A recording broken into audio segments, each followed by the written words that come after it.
In this video, I'm going to be discussing 5 tips for being an RV transporter coming from a rookie who had their first year in 2024. I want to make it clear that 2024 was my first year doing RV transport, and prior to that, I have no trucking experience. I've worked a lot of jobs where I was a machine operator doing landscaping and construction. I've sold software, and more recently, I've worked as a video creator making marketing videos for businesses. Tip number 1, and this is probably the most important thing with RV transport and trucking in general, is make sure you maintain a good relationship with your dispatcher. In RV transport, because we're only getting loads in one direction most of the time, and you're not always going to get a reloads going back home, having a dispatcher that is on your side is really important because you want to maximize that first load. That is probably the number one thing I learned. Like, yes, you can get reloads, but you shouldn't always count on them. And I would say I rarely got them because it was often easier just to turn and burn back to the yard, grab something else, and head out. And so having a good relationship with the person that is responsible for dispatching you, getting you the loads you want and you need, is super important. And, you know, in terms of building that good relationship, what I found was sometimes you have to be willing to take a load that isn't profitable or convenient for you. All load boards will have a section with priority loads, and those typically are the most urgent to get to the dealer. They need to be there yesterday. And so if you, as a driver going in, especially as a rookie, prioritize those urgent loads, your dispatcher will be a huge fan of you because that's how they get paid, is those load completions, loads getting delivered, and they're incentivized that way.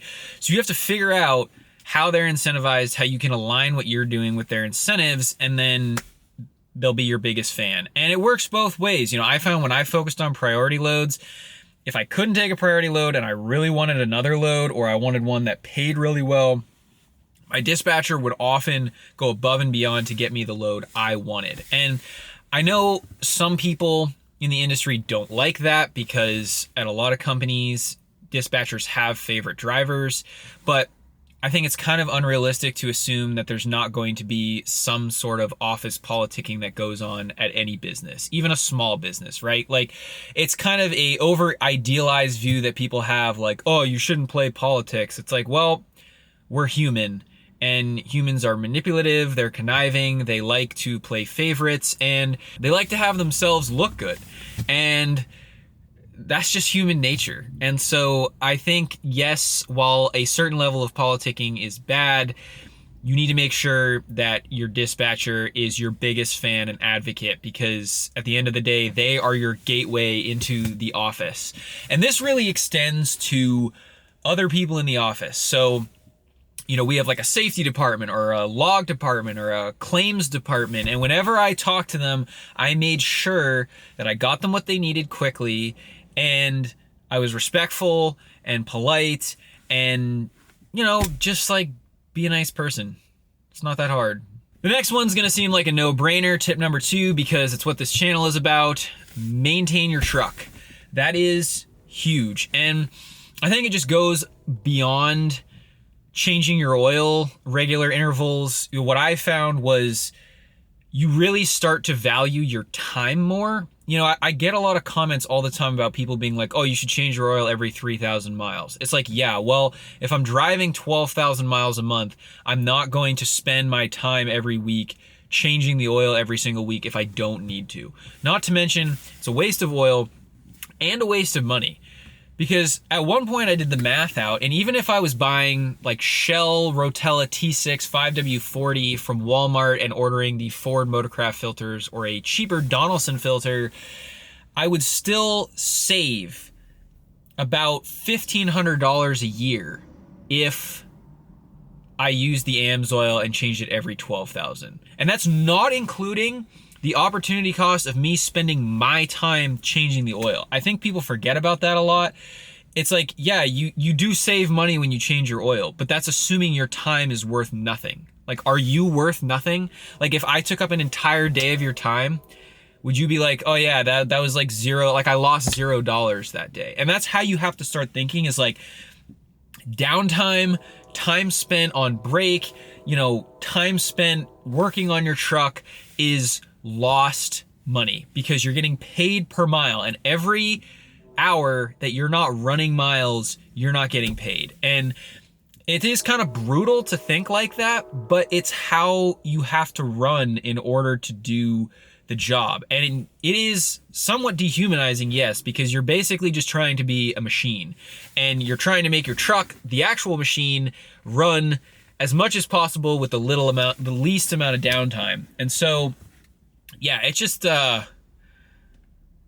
of gnarly. But like maintaining your truck, rotate your tires. You should be getting at least 70,000 miles out of whatever tires you're running. Some guys use different strategies. There's a guy I met that only bought used tires off of Facebook Marketplace for cheap, and he would run them ragged. And when they got down to 430 seconds, he would go buy another pair. There was another guy who liked to run more expensive all-terrains, and he just rotated them more often because he liked the grip they gave him in the wintertime. There's all kinds of strategies. You just have to find what works for you. The one thing that I can't recommend enough is oil analysis, because it will give you peace of mind. It will let you run your oil longer, and you're just going to know what's going on in your engine, so you don't have to freak out. And if there are problems, you're not going to get stranded on the side of the road with a load that needs to go somewhere, just burning dollars sitting there. Tip number 3 is keep up with your logs. Now, for RV transport, because you're going outside of 150 air mile radius, you have to run logs, and the company that you drive for will give you access to a logging app that you can, just put in. It's really easy to do. I know we use Motive at Wave Express. They don't make you run an ELD for RV transport, so you don't need an electronic logging device in your truck. You can if you want, and I think guys that run gooseneck trailers that are above a certain weight need to run that, but I didn't need to run that. Most people that do RV transport don't need an ELD. I found that the best way to do my logs was to log as I went. So like as soon as I pulled into the fuel station, I'd put myself on duty, mark it as a fill up stop, get out, start fueling. As soon as I was about to start my pre-trip inspection, put myself on duty, start pre-trip inspection. Same thing for post-trip inspection. Put myself in drive mode in the app and go. And every night I would try to make sure I was filling out the start odometer reading for the miles I had done, and then the end. And that was just easier. It was easier to keep things up to date, making sure I was adding the bill of lading into my logs, and the trailer VIN, would do the last 6 of the trailer VIN. And, I am very lucky in that I don't know what it is, like if my truck just looked like it was together, or maybe I didn't look like I was running commercial because I had the Tuska camper and I was only doing bumper pull, but I probably went through no less than 15 inspection checkpoints, and I never got flagged down. I never had to go through an inspection the entire time I was doing RV transport. And, I think some of that is luck. Some of that is, my shit was together, right? And so, but I always plan for the worst case scenario, right? Like I was logging, and always closing my dispatch loop. So like I would log from wherever my house was to the point where I was picking up, to the delivery, and then back home if I was doing that loop. For me, it was just peace of mind. I know a lot of people will try to fudge their logs. I don't know. I mean, if you really think it's worth it for an extra few minutes, I mean, maybe for some people.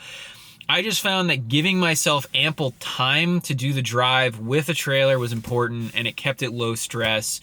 Obviously, I had some nail biter moments where I was like, shoot, I'm gonna run out of time, I need to stop, and that was more early on when I first started doing RV transport. Like it just is gonna take more time than you think to kind of get everything sorted. And, sometimes there's issues that trailers have at pickup, but I think if you log as you go, you can mitigate that. And then kind of going with tip number 1, Be nice to whoever your log processor is because they will help you out. I know, for a lot of drivers, I found that they kind of had this attitude where it was like them against the office. And I mean, the office is how you're getting paid. So again, as a rookie, I'm not, and I haven't done this long enough to become jaded and, negative. And I mean, that's fair. I have a huge amount of respect for guys that have been in this industry and trucking for a long time. I have some friends who have been driving trucks since they got their license. And so, it's a tough job. You have to work your ass off. And, truckers in this country do not get enough appreciation. But on the flip side, I do think as someone who's working in the industry, again, you're going to have to play politics, and the log processors are part of that system that is getting you loads and keeping you running. Tip number four in this is make sure you have a good sleeping setup.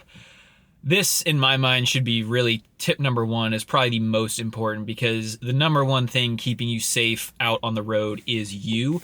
And you cannot perform unless you're well rested. I don't care how much caffeine you drink or, what people say about I'll sleep when I'm dead. There is a lot of scientific literature now that literally points to the fact that people's neurons deteriorate when they don't sleep enough. So you are literally making yourself more stupid the less you sleep. And, I realize sometimes it's important to get shit done. And, I've had a lot of times in my life where I haven't slept enough, and driving a truck is not one of the times you really want to do that. And so having a good sleeping setup in your truck is super important. A lot of people are okay with kind of curling up and sleeping on their back seat or making some sort of a bed and sleeping in their cab.